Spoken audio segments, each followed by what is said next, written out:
Descension. I mean, You said someone. Not descent. Descent. They're spelled different ways. Somebody tell me what we talked about last night. Hold on. By raise of hands, Tyler. By lowering yourselves below others like Jesus did. Like lowering yourself to the lowest point. Okay. Alright. Lowering yourselves for others like Jesus did, even to the point of death. What else? Sierra. Like humbling ourselves and like how the devil tried to make himself something bigger than God, like squash.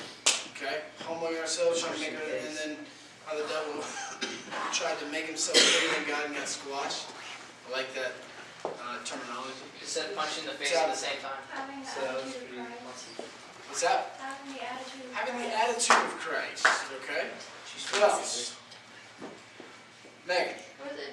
Was the word exalted by God? Is that Yes. Yes. Why was Jesus exalted by God? Because he did himself on that level. Because he humbled himself. Yeah. He humbled himself. Okay. Anything else we learned last night? That's No? I asked if there was anything else we learned last night. That We learned that we don't pay attention. How does this sound like Chewbacca? Yeah. Satan the we learned. Shh. Tyler. We learned that the theme for this week is very clever. Listening, lowering yourself. You learned how the theme works with the lesson. We- Okay, well, today, tonight, this evening, this afternoon, whatever you want to call it, we're looking at an example, another example from the Bible of somebody who kind of struggled with the idea of humbling himself. It's a guy named Naaman. Anybody heard of a character named Naaman before? He sounds familiar. No. Sounds familiar? So Alright, we're going Old Testament on you tonight. 2 Kings chapter 5. 2 Kings chapter 5. Going What was it? What chapter? 2 Kings chapter 5. Okay, I got it. What verse? Hold on. There. 2 Got Kings it. 5 first. Hold on. One more time. 2 Kings what? 2 Kings Chapter 5. 5. Cinco. Those Kings Cinco. Can you say it at a time? No. No. Okay. Alright. Hungarian? 2 Kings chapter 5. Follow along with me, reading verses 1 through 14. It says, Now Naaman was commander of the army of the king of Aram. He was a great man in the sight of his master and highly regarded, because through him the Lord had given victory to Aram. He was a valiant soldier, but he had leprosy. Now bands from Aram had gone out and taken captive a young girl from Israel, and she served Naaman's wife. She said to her mistress, If only my master would see the prophet who is in Samaria, he would cure him of his leprosy. Naaman went to his master and told him what the girl from Israel had said. By all means, go, the king of Aram replied. I will send a letter to the king of Israel. So Naaman left, taking with him 10 talents of silver, 6,000 shekels of gold, and 10 sets of clothing. The letter that he took to the king of Israel read, With this letter I am sending my servant Naaman to you, so that you may cure him of his leprosy. As soon as the king of Israel read the letter, he tore his robes and said, Am I God? Can I kill and bring back to life? Why does this fellow send someone to me to be cured of his leprosy? See how he's trying to pick a quarrel with me? When Elisha, the man of God, heard that the king of Israel had torn his robes, he sent him this message. Why have you torn your robes? Have the man come to me, and he will know that there is a prophet in Israel. So Naaman went with his horses and chariots, and stopped at the door of Elisha's house. Elisha sent a messenger to say to him, Go wash yourself 7 times in the Jordan, and your flesh will be restored, and you will be cleansed. But Naaman went away angry, and said, I thought that he would surely come out to me, and stand and call on the name of the Lord his God, wave his hand over the spot, and cure me of my leprosy.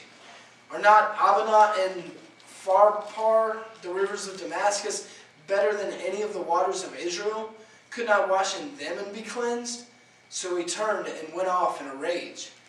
Naaman's servants went to him and said, My father, if the prophet had told you to do some great thing, would you not have done it? How much more then when he tells you, Wash and be cleansed? So he went down and dipped himself in the Jordan 7 times, as the man of God had told him, and his flesh was restored and became clean like that of a young boy. What's going on in these verses? Somebody tell me. I know this story, but I recall it as Job.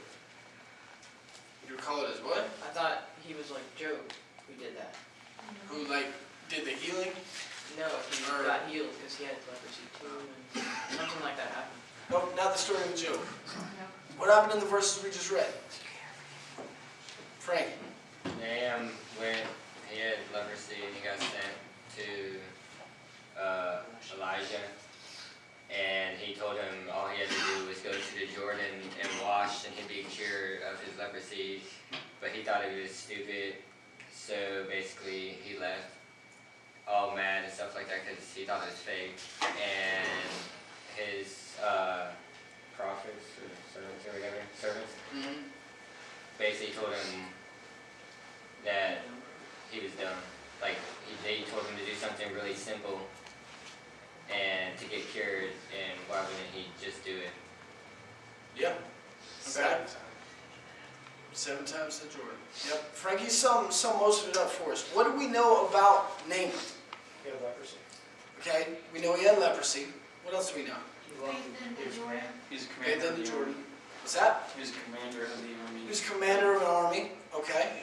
What else do we know? Seems like he wants things easily. What's that? Seems like he wants things easily. What's things what? Easily, like Easily. just Okay, waiting okay, I got you. and stuff. Do me a favor, turn around so I can hear you. Oh, talk. sorry. No, that's okay. What else do we know about him? He didn't have a lot of faith. He didn't have a lot of faith. Okay. What else? Do we know anything else about him? Baptized himself 7 times. Okay. It was Trina. He had to be an older man because it restored him back to a young. Okay. Okay. He had to be an older guy because it restored him back to looking like a young boy. Okay, so he obviously wasn't that young. What else? Kind of like.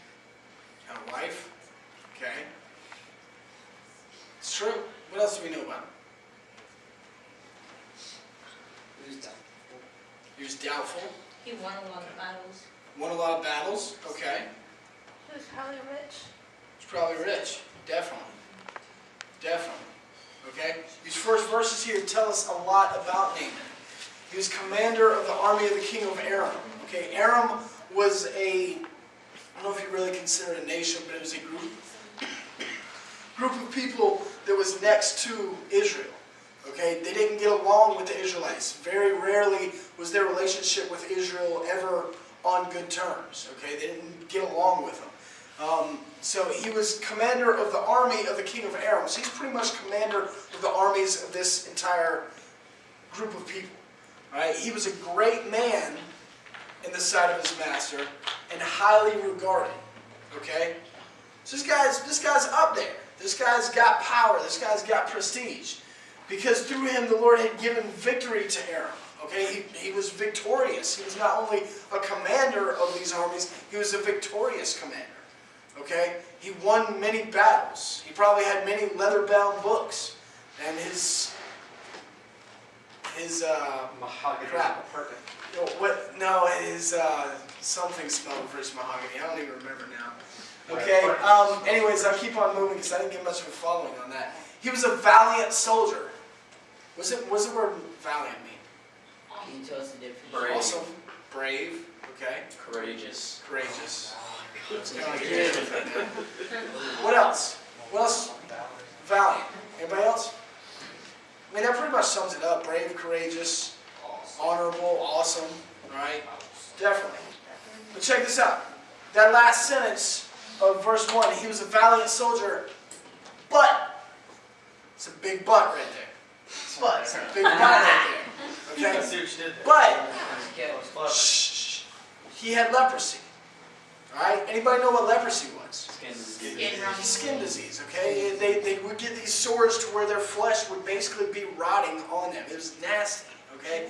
It was something at that time that was highly incurable. If you want to compare it to something today, probably the closest comparison would be something like AIDS.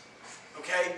We hear about AIDS a good bit, especially overseas. It's not as much of a problem over here in the U.S., but it's incurable. Okay? People typically kind of look down on people who have AIDS. Okay? It's not something that's like, oh, well, I had the flu. Well, you had the flu for a week and you're over it, and you felt bad for a week. Good for you, but it's a week long and that's it. Okay? All right? It's a little bit more intense than that. All right?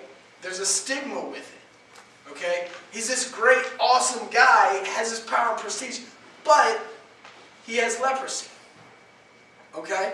So obviously there's a stigma that comes with that. He probably feels that stigma to a point, even though he's not lower class or whatever, even though he's higher in prestige or whatever. So he's like, I want to get rid of this job. Okay?